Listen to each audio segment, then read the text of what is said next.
थोरै सिट ल्यायो भनेर नहेप्नुहोस् भन्ने प्रचण्ड किन त्यस्ता भन्या रहेछन् भन्दाखेरि ऊ जतिको एक्सपिरियन्स्ड नेता संसद भवनमा छैन अहिले।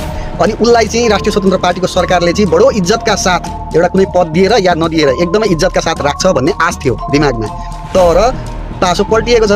तासो कसरी पल्ट्यो भन्दा बालेन शाहले सम्पत्ति शुद्धिकरणको मुद्दा अब प्रचण्डको परिवारलाई लगायत अरू ठुला दलका अरू नेताहरू सबै छन् र प्रचण्डको परिवारलाई पनि सम्पत्ति शुद्धिकरणको चाहिँ नि मुद्दा लाग्ने तयारीमा रहेछ।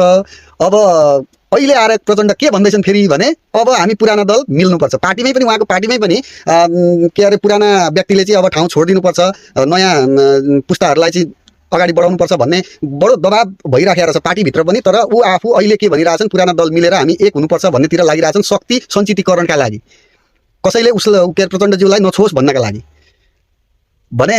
यो हरेक चिज देख्न पाइँदो रहेछ। तपाईँहरू के भन्नुहुन्छ मलाई थाहा छैन होइन, देख्न चाहिँ हरेक चिज, यो आँखा नाक कान मुख सही हुनुपर्छ, सबै थोक हेर्न र देख्न